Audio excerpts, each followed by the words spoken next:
Now on this Thanksgiving Day, we devote the rest of our broadcast to food and a little wine.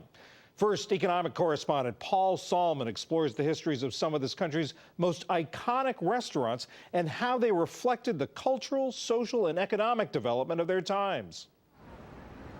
In the heart of Harlem, Sylvia's, where for 50-plus years, presidents and pop stars, tourists and locals have feasted on down-home cooking. What we serve here at Sylvia's is authentic soul food cuisine, rich in heritage that goes back over 5 generations. Triness Woods Black is a granddaughter of the late Sylvia Woods from South Carolina. So you're going to get the original farm to table, which is what soul food is. You can't write a book about American food without giving a big place to African-American cuisine, which is arguably what American cuisine is at heart.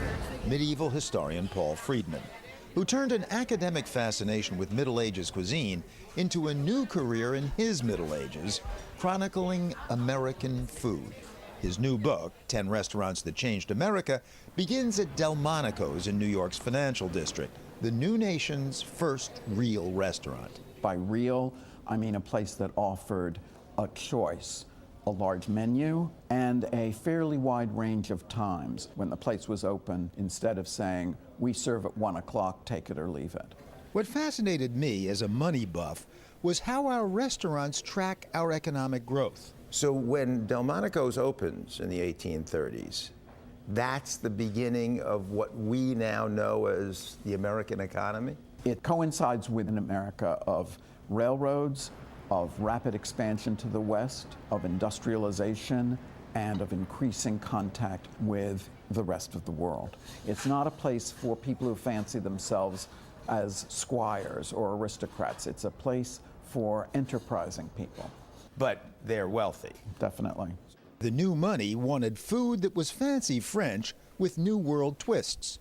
Delmonico's steak, a ribeye. They invented lobster Newburgh.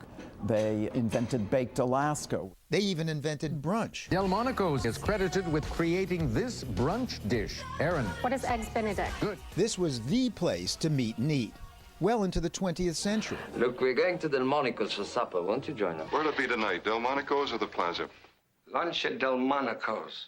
And men and women would show up together at night, but at lunch it would be men only. Gender exclusivity, which at the turn of the 20th century invited a second of Freedman's top 10 to enter the fray and help change America's expanding economy, Schrafft's. So I remember going to Schrafft's in the 50s for the sundaes, I believe, the ice cream sundaes. That was a real treat.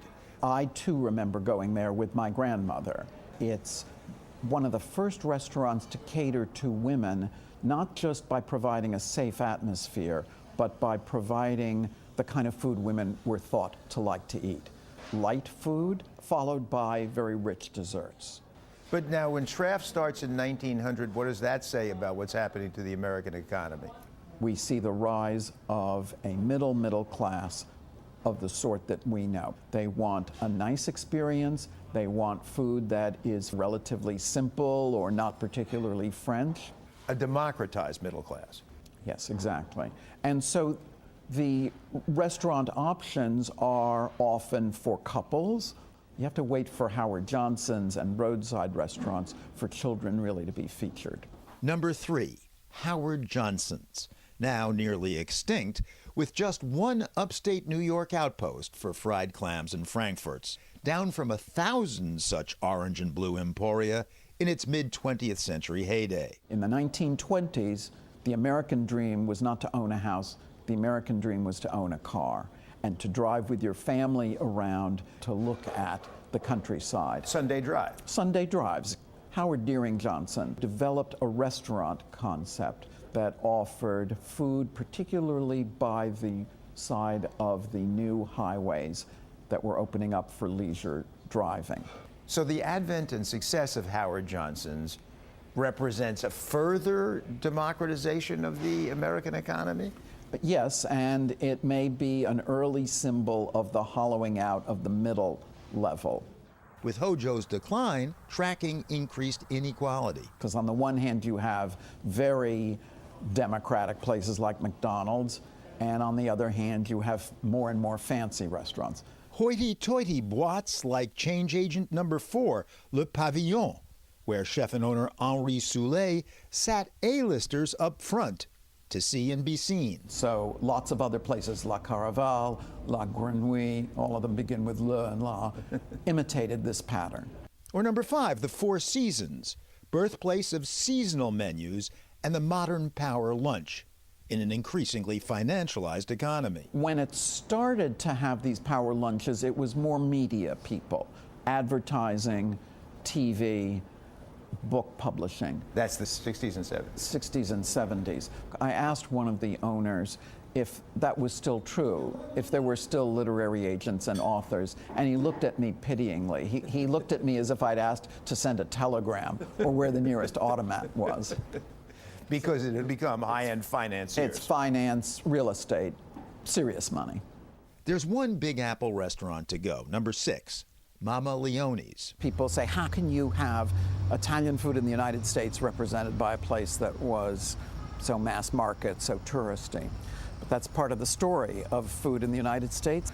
Mama Leone's was a pioneer of the spectacle restaurant, and it introduced a lot of people to Italian food, marking the true globalization of the American economy.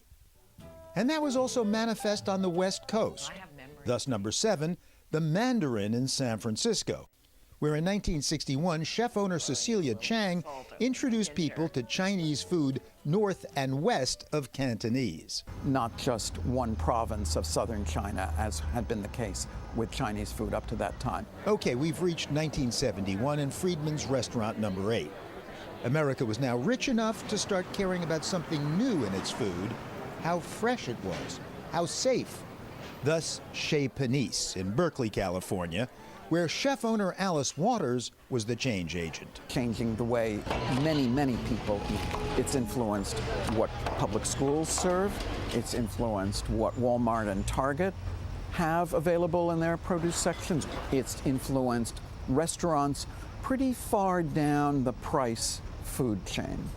Number 9, Antoine's of New Orleans, owned and run by the same family since 1840. An example of regional American cuisine, in this case, Creole. You can't beat a good old Louisiana Back Bay Bayou Bunny Bordelais, a la Antoine. America as melting pot. See, Antoine of New Orleans. I don't mean Antoine of Flatbush. Regional food is part of the heritage of America, and it's something that's being brought back, particularly Southern food. Which brings us back to number 10, Sylvia's in Harlem, where the Woods family carries on old traditions and new ones, like the timely Thanksgiving take-home package for an ever busier America. You've got turkey, you have collard greens, macaroni and cheese, cornbread, sweet potato pie. You have everything that you need that, in the end, you can take a little flour and just like put it on your face to make you look like a Thanksgiving dinner superstar. Without all the effort. Time is money, wrote Ben Franklin back in 1748, which is a key reason Americans have been eating out ever since. Reporting from New York, economics correspondent Paul Salman, thoroughly sated.